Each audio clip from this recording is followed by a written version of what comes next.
We're now moving on to the part of our agenda where we get to the information exchange between our advisory groups. To introduce this and facilitate this, I'm going to cede direction over to Mr. Zeph Mgeni, who's leading the advisory group process on the African Great Lakes since July 2020. He's our advisory group's communication facilitator located in Kisumu, Kenya.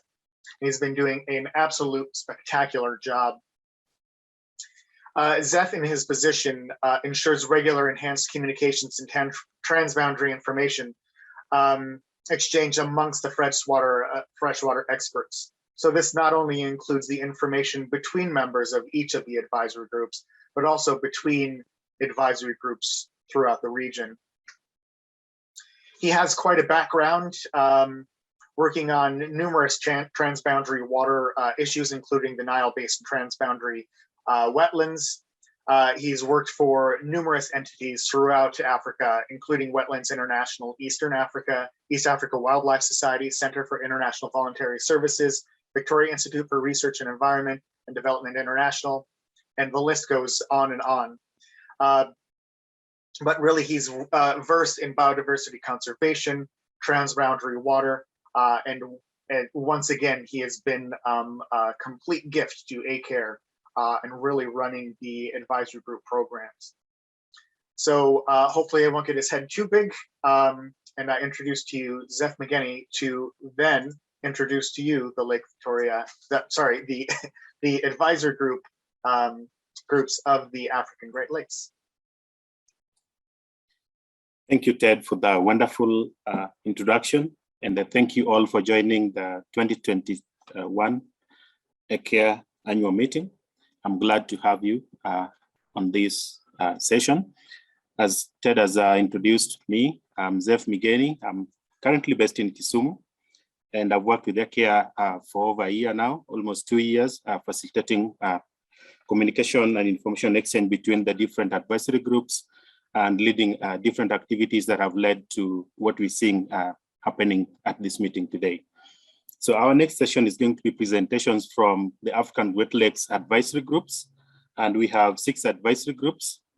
So this session, I'll give it to the Lake Edward and Albert advisory group, and this is a pre-recorded talk by Mr. Herbert Nakiende. Herbert is a fish stock assessment officer, and by background, is a fisheries biologist working with the National Fisheries Research Institute based in Jinja in Uganda.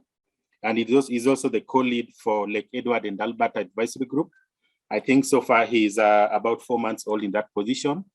And then this talk was also contributed to by Professor Mbalassa Mulongaibalu, who is from the official University of Bukavu in DR Congo. By background, Professor Mbalassa is a fish ecologist, and he's got over 20 years of experience working in the Lake Edward and Albert ecosystem. So in this pre-recorded talk is going to be Herbert speaking, but it's a contribution from both the two, and with lots of ideas from all the 11 members of the Lake Edward and Albert Advisory Group. So we'll also have a Q&A session at the end of the 12 minutes. So feel free to put your questions in the chat function. And also you can unmute during that session, and members of the Lake Edward and Albert are here, would be willing to respond to some of your questions. And also our ACARE Secretariat team is on standby for any technical bit. So I'll proceed and share the screen for this presentation, and hope you learn and enjoy the session. Thank you. African Great Lakes Stakeholders Network 2021. My name is Nakiende Herbert, and I'm presenting on behalf of the Lakes Edward and Albert Advisory Group. This is the outline of our presentation. We shall have an overview of the present research on the 2 lakes, the progress and achievements over the past 1 year, challenges faced by the lake basin, and then wind up with the opportunities and recommendations for take up after here.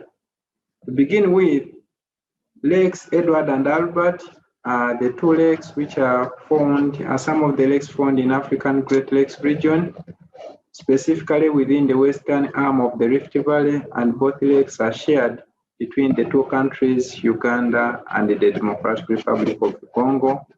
Lake Edward, the largest portion, is found in DRC, where it covers 71% of the lake, while on Albert, Uganda takes the largest portion with 54%.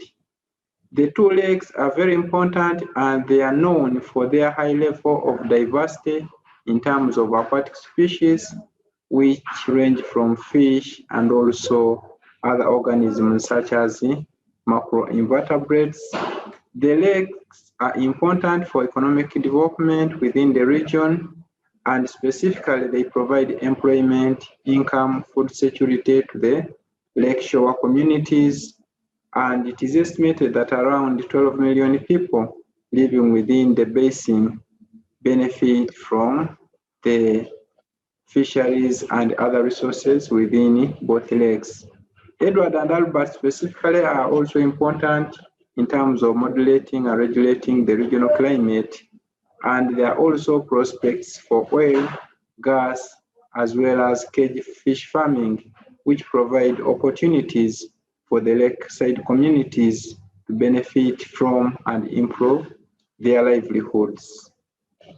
So far, the achievements which have been registered over the past year, we have always been able to hold regular meetings which have been held on a monthly basis, where pertinent issues have been discussed, including laying strategies on how the lake fisheries and other allied resources can be properly managed, and development. Issues of research and collaborative proposal development have also been shared during such fora. The team has also been able to make publications, and specifically some members have published in the fisheries, ecology, and socioeconomic aspects. Two papers have so far been developed, one focusing on the fisheries of Lake Albert and another focusing on the fisheries of Lake Edward, but specifically the issues covered under there are the research gaps and opportunities for investment, or to guide future development plans and investment. Some members of the advisory group have been able to be involved in some trainings, specifically the recent one, which covered aspects of using remote sensing in water quality monitoring in order to inform decisions that improve on the management of the lake. What are the challenges which have been faced over time, both by the group members, but also by the lake basin communities?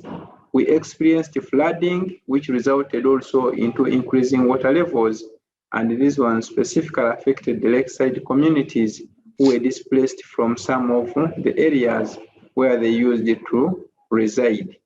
Of course, needless to mention is the COVID-19 pandemic and the effects that are associated with it. We all know this menace has caused a lot of confusion and affected greatly the communities, not sparing the fishery-dependent communities. There have also been reports of increased siltation and pollution of the water level. There are aspects of poor post-harvest handling because of inadequate facilities, especially in the smaller pelagic species, which comprise of Muziri and Rabogi, and these losses are estimated at around 30 to 40%. Of course, this one makes it makes the communities who depend from it lose a lot. There are also aspects of cross-border conflicts over the fisheries resources. There have been reports where fishers from Uganda have been arrested from the DRC Congo, and also the vice versa. There are aspects of invasive water weeds, especially the Kariba weed, which now is most prevalent in Lake Albert waters. Of course, while the discovery of oil and gas developments is an opportunity in this region, but it also comes with the challenges, especially where there is no adequate information to guide such developments. Issues of oil spills have been reported in other oil-rich countries, and these ones can equally be evidenced within the region if no proper information to guide such investments is available. Of course, there have been issues of lack of funding for research, but also to support management of the lake resources, and issues of illegal fishing practices have been reported on both sides of the lakes. So what are the opportunities and recommendations that we take from this presentation? We have human resource from both the DRC and the Uganda, and these ones are willing to collaborate and implement joint projects. There have been initial efforts, especially from LEAF, which has supported acquisition of fisheries research vessel in Uganda, and this vessel can be used to conduct lake-wide stock assessment studies in a collaborative and joint manner. There have also been efforts to establish the fisheries surveillance stations in both countries, and also on the Ugandan side specifically, there is land for the fisheries research station, although the actual station has not yet been constructed, and this is an area which forms a focus for future investment. So as we wind up, our recommendation is that there is need for resource mobilization, especially to support activities to do with fisheries information generation, which we are calling research, fisheries stock assessment and monitoring studies, water environment monitoring. There is need for human and infrastructure capacity building, especially acquiring key equipment both for laboratory and field, but also we need to develop collaborative and joint research proposals aimed at generating information that will inform the management of the lake resources. So that one marks the end of our presentation, and we thank you very much, and we call upon your questions or anything that we can discuss from this presentation. Thank you.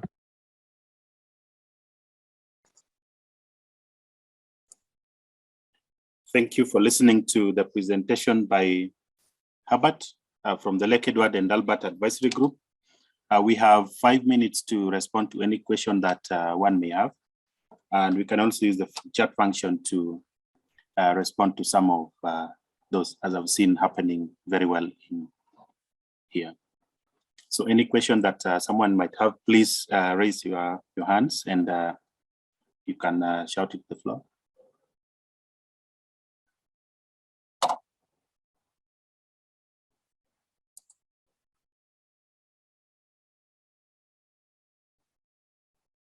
And as we mentioned, the Lake Edward and Albert Advisory Group was initiated in 2019.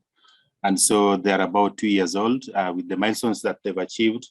I think it's quite commendable to see such great work happening across the basin and presenting some of the great opportunities for collaborating with the global freshwater community to strengthen science, research, and education on Lake Edward and Albert. Yes, Winnie? Yes, hello, Zeph, can you hear me? Yes, we can. Hello? Yeah, sorry, Yes. my network is not stable. I want to thank Herbert for his very good presentation on these two systems. However, I want us to reflect on the fact that these are transboundary lakes, and the issue of conflicts, I think, is very pertinent, and we need to be thinking of how best we can resolve this challenge. And maybe if I can have some thoughts on that, the cross-border conflicts that sometimes make it very challenging to even in as much as manage these resources. Thank you. Thank you, Winnie, for the remark and the strategy on conflict resolution. Any thoughts from the members from the Lake Edward and Albert? I know we have members here from Nafiri who've been engaged with some work on transboundary. Our colleagues, if you can just chime in a bit. Or anybody with some ideas.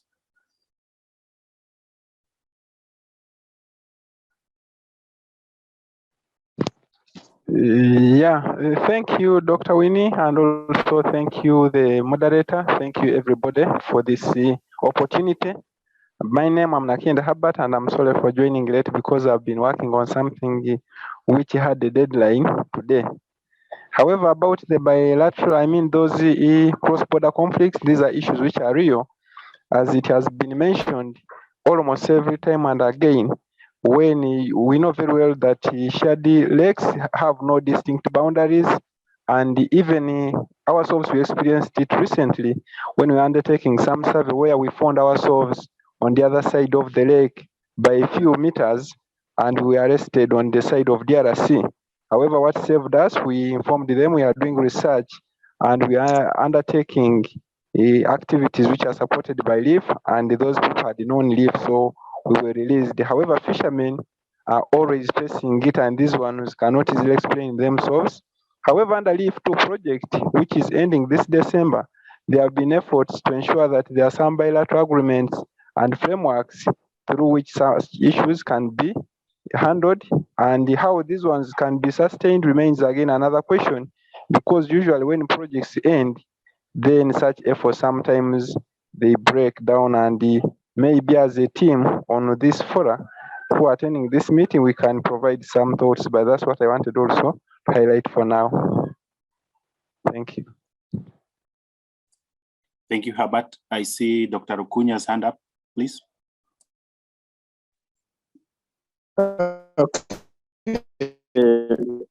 Thank you, Chair. I'm Edward, the Director of Fisheries Management and Development at Lake Victoria Fisheries Organization. Herbert, thank you for the good presentation. This is just an additional aspect which I thought you could have also brought up in your presentation among the achievements done so far on that lake region. I think research has made attempts to work on characterizing and identifying fish breeding areas to guide management. So I thought that could be an aspect we need to capture as among the achievements or developments within the lake region. Thank you. Thank you, Dr. Okunja, for highlighting that. Appreciated. I see in the chat here we have a comment from Steph that one of the last meetings we had with Lake Edward and Albert, they raised a point on how additional resources for research and work on the lakes would be required. And this is something that we would want to discuss at length with the members here, probably at the group breakout session scheduled later. But if anybody has thoughts on how we can increase that, then please, you can feel free to share with the team. With regards to that presentation, I think we've exhausted the 5 minutes given for the talk, and I'll invite people to post their chats or their questions in the function there while we proceed with the next presentation.